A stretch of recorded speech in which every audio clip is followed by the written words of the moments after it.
สวัสดีพี่น้องปองปายสุขุสุขคนนะครับบรรยากาศฝนตกใหม่ตกแล้วใหม่เดี๋ยวจะพาพี่น้องไปหาไต่อึ่ง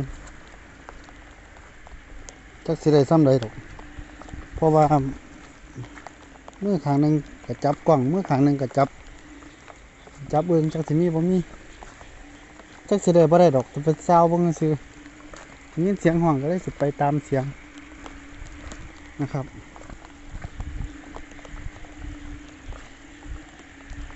มึงน้ำพี่น้อง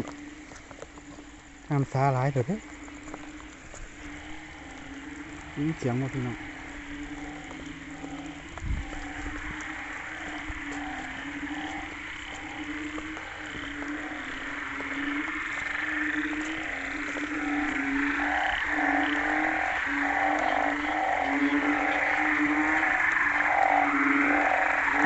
พวกหาสิได้บ่นี่สะอ่อนแท้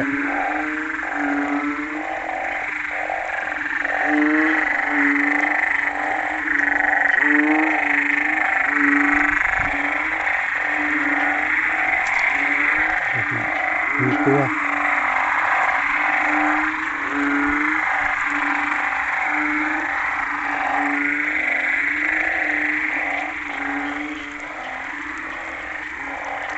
สองตัวพี่น้อง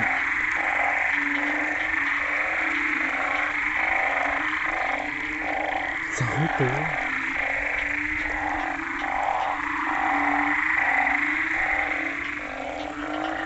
ในสองมันได้ไหมต้องเสียงหลับพี่น้องเลยต้องได้เสียได้เจ้าสวรรค์ปะ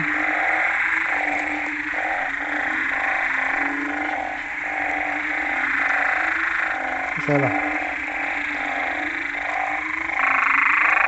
เป็นหมูแดงพี่น้อง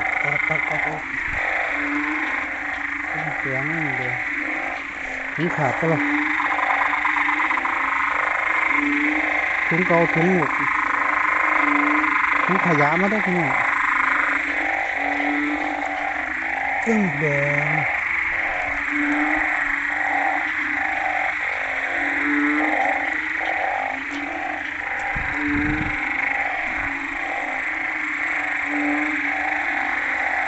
โอ้ท่านจับกล้องให้พี่น้องนี่อยากให้พี่น้องเบิ้งท่านอยากได้เอื้องพี่น้อง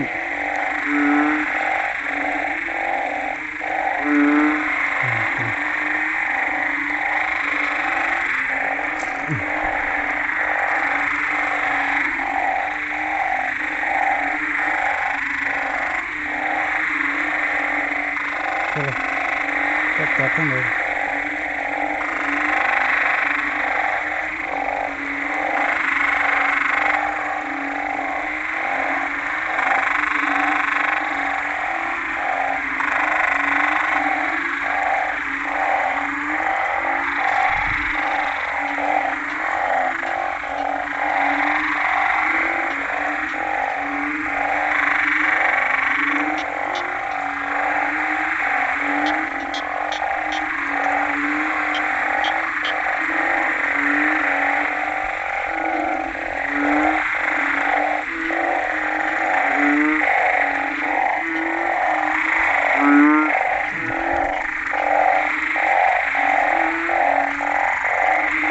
ถ้ามันมีน่าจับมันสิดีพี่น้องเอ้ย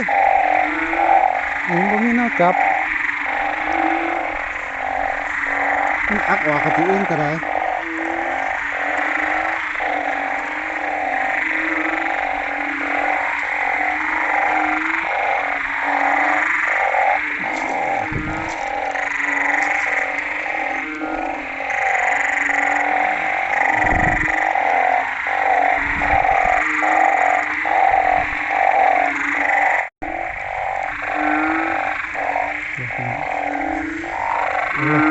พี่น้อง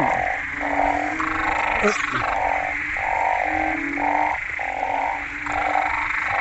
นี่แหละแดง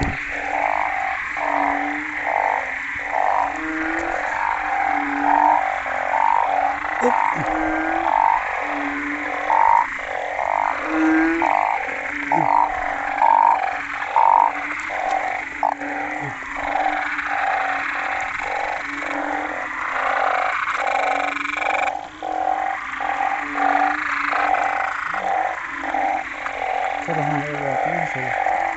มันตั้งตัวทำนี่ได้เองเดียงตัวนี้สุดมันทำนี่เองเดียง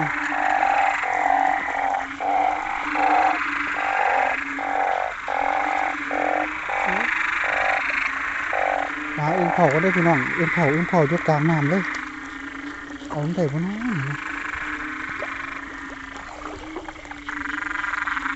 มันจะเตือนหรอนั่นมันบ่มันอยู่กลางน้ำมันเอามันยาก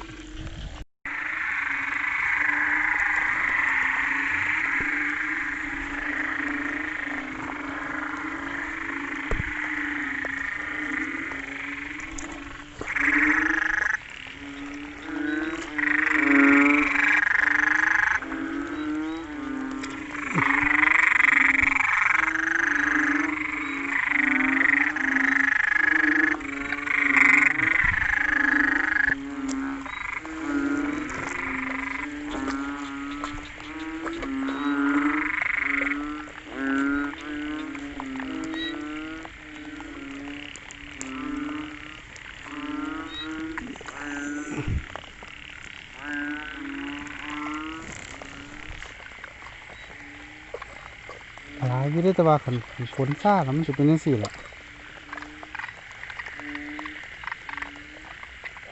มันไม่ใช่นี่พอผมบ่ได้ไปใส่ผมอยู่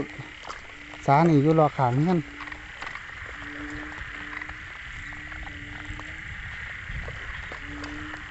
ขันมันฝนแห้งนี่มันจังเสียวง่ายพี่น้องอันนี้ฝนมันสิเศร้าแล้ว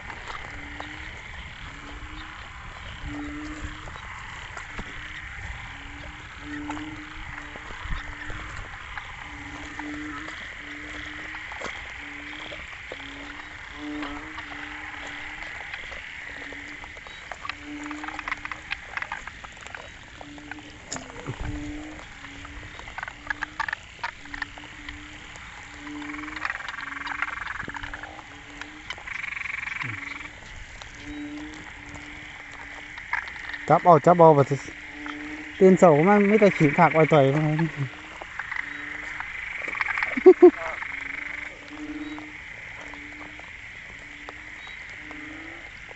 จอบนี่จังไรมันก็ห่วงคดีพี่น้องหลายตัวนี่ตื่นไฟ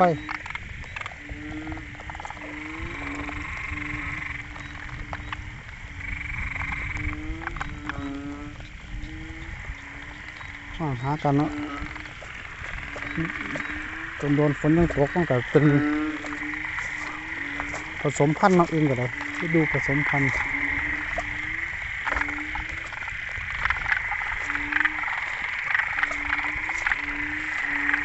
ว่านี่จังไรพี่น้อง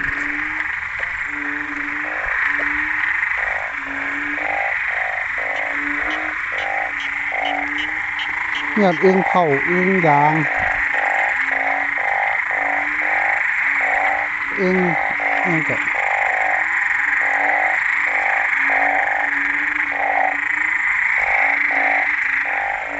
เองหมดแดง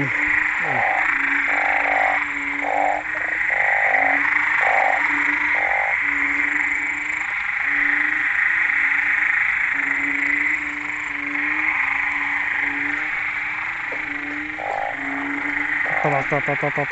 อ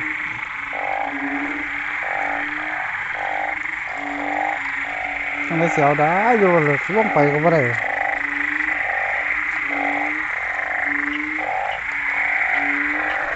นะครับนี่พี่น้องใจเย็นผมยึดเครื่องฟังสบายเลย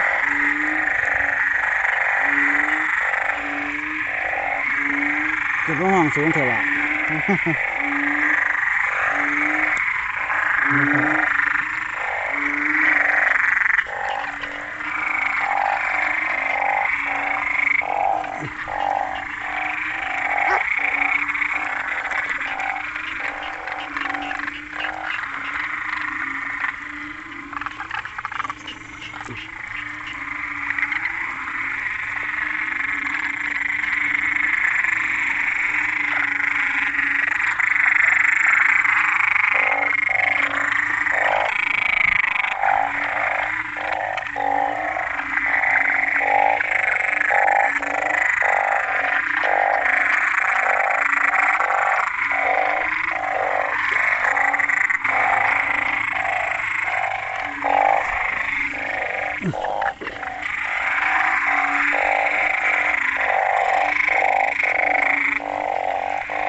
พี่น้องอึ้งแดง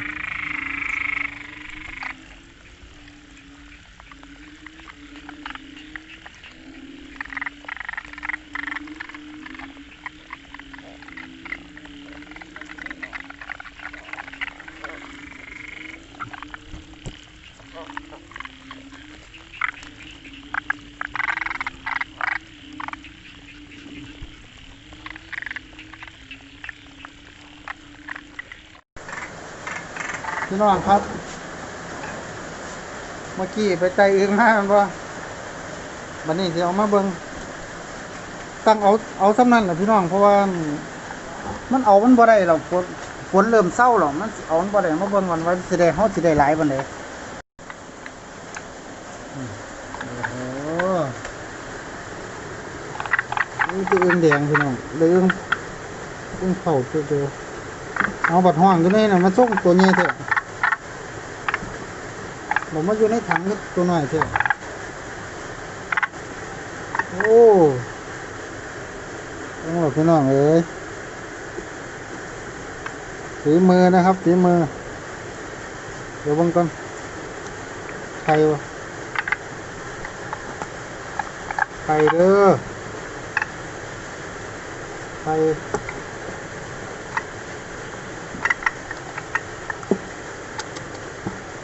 ไข่ย่อยนะเราเนี่ย นี่แหละครับพี่น้องขันได้ยุทงยุทาขันได้ยุบ้านยุซองช่วงฝนตกมามันก็ได้ท่านมันกับท่านเหตุการณ์เนาะได้ยินเสียงอึ้งห้องเขาก็ได้ไปหาเลยครับมันอยู่ไกลแต่ว่ามูคนไปหาหรือเขาจะก็ขึ้นโคกไปพุ่นละผมบ่ได้ขึ้นน้ำมูเพราะต้องเผาร้านเผาบ้านน้ำนะครับก็อาศัยไต่กินอยู่เลาะเฮี้ยนเลาะซ่านนี่แหละนะครับขันมันอยู่ไกลกับไปบ่ได้